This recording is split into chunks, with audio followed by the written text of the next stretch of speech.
안녕하세요. 주식 공부 어디 가서 할 필요 없이 HLB 증권신고서 오면은 이렇게 차트랑 깔끔하게 그 상승, 하락의 이유들에 대해서 정리를 해놨습니다. 그래서 차트 이제 색깔이랑 이런 포맷을 보니까 저한테 상당히 익숙한데요. 과거에 제가 존경하고 좋아하는 교수님이 이렇게 그 로우 데이터로 이렇게 주식을 직접 차트를 그려보고 이렇게 이유들에 대해서 정리를 해보는 게 정말 중요하다라고 말씀을 해주셨는데요. 역사는 반복되고 상당히 이제 포맷이 익숙해서 그때 생각이 나는데 뭐 제 영상을 보지는 않으시겠지만은 다시 한번 감사하다는 인사를 좀 드리고 싶고 제 영상 그 분석들의 뭐 기본 베이스 기본적인 것들이 다 이제 거기서 이제 시작이 된 것들이 꽤 많습니다.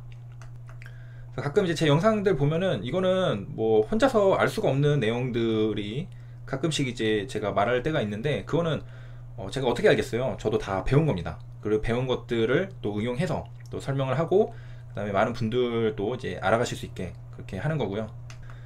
그리고 진양고 회장님이랑 저랑 공통점이 아주 미세한 게 있거든요. 그래서 이제 미세한데 그 논리적 도약인 것 같지만은 아무튼 상당히 포맷이 익숙합니다. 그래서 이제 내용을 좀 보면은 자, 회사에서도 스스로 이제 바이오, 제약 바이오 업종과 일관된 움직임을 보이는 경향이 명확히 관찰된다는 것을 분석한 내용을 여기다가 적어놨습니다. 주가 변동을 보니까 우리가 구명정 회사로 되어 있지만 실제로 구명정이랑 뭐 같이 움직이는 게 아니고 제약 바이오 이슈들과 함께 이렇게 급등락이 있더라라는 겁니다. 그래서 최근 3년간 주가 3거래일간 20% 수준 그리고 그 이상 급락했던 경우 주요 사유에 대해서 정리를 해줬습니다. 엄청 좋죠. 이렇게 다 정리를 해주니까 한번 케이스를 볼게요. 2018년 5월 9일 10만 700원 마이너스 19%로 하락했는데 삼성바이오로직스 분식회계 이슈가 한창이던 시절이었다고 합니다. 그래서 코스닥 제약지수가 4% 하락하면서 셀트리온도 신라젠도 HLB, 메디톡스, 바이오로메드 다 떨어졌다라고 했습니다. 그리고 10거래일 만에 하락분을 회복했다고 하고요. 그 다음에 2018년 11월 12일로 가니까 또 18%를 맞았어요. 이거는 또 삼성바이오로직스 분식회계 의혹에 셀트리온 어닝쇼크, 이 시절 기억이 나죠. 그리고 이때부터 계속 이렇게 하락세가 있었던 것 같아요. 2019년까지 쭉 하락세였습니다. 코스닥은. 그리고 시가총액이 5조원 이제 삼성바이오로직스가 이제 증발을 했고 셀트리온 헬스케어도 10%, HLB 뭐 다 큰 폭으로 하락했다라고 하고요. 그 다음에 627이라고 하죠. 2019년 6월 27일부터 28일까지 토탈 50%가 빠졌는데요. OS가 통계적 유의미성을 확보하지 못했다. 그래서 목표치에 미달했다. OS가 오염됐다. 이런 소식이 퍼지면서 임상 실패로 받아들여지면서 급락을 했습니다. 그 다음에 2019년 7월 30일에 또 23%였는데요. 시기적으로 이제 매우 가까운 시기죠. 한 달 정도죠. 부정적 인식이 여파가 아직 가라지 않았는데 여기에서 논문 제출이 마감이 되는데 LSKB가 아직도 논문을 제출하지 않았다라는 소식이 퍼지면서 저도 이때 기억이 나거든요. 그래서 급락을 했습니다. 그게 이유가 뭐냐면은 이제 레이트 브레이킹 앱스트랙은 이게 여기 해당되면은 조금 늦게도 돼요. 추가 마감 기한이 그 더 뒤에 있는 건데 이거를 알지를 못하고서 이걸 논문 제출하지 않았다라는 소식이 나온 거죠. 그래서 최신 임상 연구 논문은 마감 기한이 더 뒤에 있었다. 그래서 그때까지 회사가 자료를 잘 준비해서 내기 위해서 마감 기한까지 준비를 잘 하고 있었다라는 점인데 그거를 이제 중간에 루머죠. 이런 것도. 그래서 루머로 이제 떨어졌는데 12거래일 만에 이제 또 다시 하락분을 회복했습니다. 회사에서 해명을 했죠. 그리고 신약 가치 가능성 발표로 회복을 했고 유튜브도 이제 많이 하셨죠. 그 다음에 2019년 10월 28일에 또 이제 마이너스 한 27%였는데 이제 FDA 솔직히 프리 NDA 진행 결과에 대한 회사의 피드백이 시장의 기대보다 지연되자 결과에 대한 우려로 급락을 했다라고 했습니다. 그래서 한번 제 영상 보고 나서도 또 한번 읽어보시면 상당히 도움이 많이 되실 것 같고요.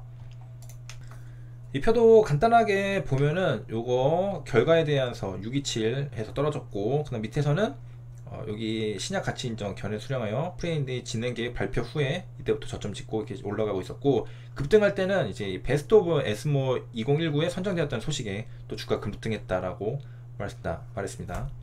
그 다음에는 이제 어드벤처부터 리브세라지 권리 인수 한다, 그리고 그 질병 여파 지속, 이렇게 내용들이 있고요. 그 다음에 이제 저번 시간에 이어서 초록뱀 이어서 또 볼 텐데요. 요거 3월 22일에 급락한 부분을 봤었습니다. 이유가 뭐였냐면은 데코엔이 의견 거절에 따라서 우려로 인해서 하락을 한 거라고 보이는데요. 이 다른 손실은 없다라고 했습니다. 그 이유는 담보가 있었기 때문인데, A9 미디어 주식 100%를 질권 실행한다고 밝혔기 때문입니다. 그래서 돈으로 못 받은 거지 주식 담보를 실행했기 때문에 이 A9 미디어 100% 주식이 지금 60억 원의 정도의 가치를 갖는다는 거죠. 그렇기 때문에 상환 받는데 문제가 없다라는 겁니다. 그러니까 내가 돈으로 못 받지만은 주식으로 그에 해당하는 그 가치만큼 받았다라는 겁니다. 그래가지고 이제 담보물을 이렇게 실행을 해가지고 이제 자회사로 만들어가지고 시너지를 내겠다, 유기적 시너지를 초록뱀 미디어와 합해서 내겠다라고 설명을 했습니다. 이제 질권에 대해서 좀 설명을 드리면은, 질권이란 담보물권의 하나입니다. 그래서 채권 회수를 담보하기 위한 채무자의 소유의 물건을 점유하는 것. 그러니까 A9 미디어는 아까 봤던 데코애니의 물건이었던 거죠. 그 데코애니의 주식이었던 겁니다. 그래서 이게 뭐 전당포 예를 드는데요, 돈을 빌려줄 때 전당포 업자가 질권자가 되는 겁니다. 권자, 채권자, 질권자, 그리고 채무자가 있겠고요. 그래서 동사는 움직일 동자는 거죠. 그래서 이렇게 점유를 이전하면서 질권을 설정하는데, 이 권리를 담보로 질권 설정하는 경우도 있습니다. 이거를 권리 질권이라고 합니다. 그래서 질권을 설정할 수 있는 권리, 초록뱀 같은 경우에는 당연히 권리 질권이었겠죠. 왜냐, 권리 질권에 해당하는 것들은 채권, 주권, 무채재산권 이렇게 있습니다. 그 중에서 주권이었겠죠. 그러니까 권리주권이겠고요. 동사질권은 점유를 필요로 하지만은 권리질권 설정은 대항 요건을 별도로 갖추어야 한다고 합니다. 그 다음에 여기에서 이제 기한이익 상실이라는 말이 나오는데요. 일단은 상식적으로 생각을 해봤을 때 지금 이게 의견 거절 사유가 발생하면서 지금 예정된 기간까지 가지 못하고 중간에 이렇게 질권을 실행하게 된 거잖아요. 그래서 기한이익 상실이 된 건데, 자, 먼저 제 기한의 이익을 보도록 하겠습니다. 이게 계약 기간을 1년 동안 이제 됐습니다. 1000만원을 빌리면서 매월 2푼을 지급하기로 한 건데요. 이게 1000만원을 일단 빌렸는데 사업이 잘 돼가지고 돈을 빨리 갚아버렸어요. 그래가지고 원금을 딱 6개월 만에 다 상환을 하고서 나머지 6개월 동안은 이제 다 갚았으니까 이자를 안 보내도 되지 않겠느냐라고 했는데, 아니 1년을 했는데 남은 6개월 이자도 줘야 되는 거 아니냐라고 채권자가 말을 하고는 겁니다.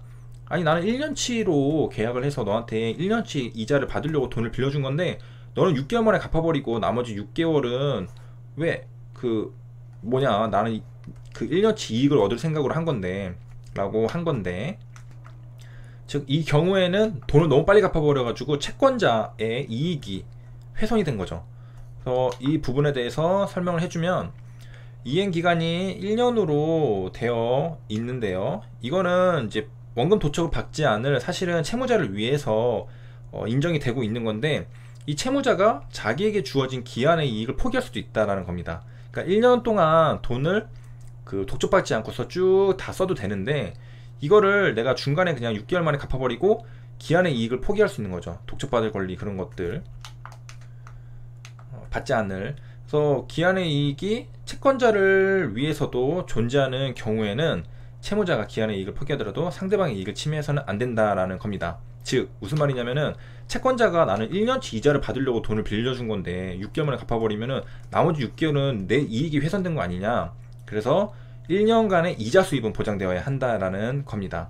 그래서 채무자인 사람이 기한의 이익을 포기하고 6개월 만에 원금을 갚더라도 그 남은 6개월 채권자가 이자 수입을 포기한다는 의사표시가 없는 한 이자 지급 의무가 있게 되는 겁니다.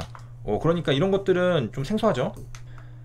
그래서 이런 계약을 할 때는 기한의 이익을 포기하고 원금을 기한 전에 갚을 때는 채권자에게 기한까지 남은 이자는 주지 않는다는 양해를 함께 받아두어야 안전하다는 겁니다. 그러니까 돈을 갚아도 채권자 입장에서 그 돈을 어디서 또 굴리냐, 그 1년 동안 너 이자 받으려고 내가 한 건데 라는데, 그 부분에 대해서 이렇게 서로 얘기를 사전에 해놔야지 다툼이 없겠죠.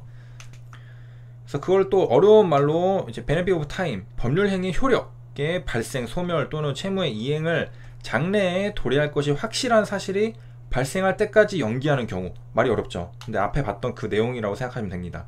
이를 이제 기한이라 하는데, 이에 따라 발생하는 이익을 기한이익이라고 합니다.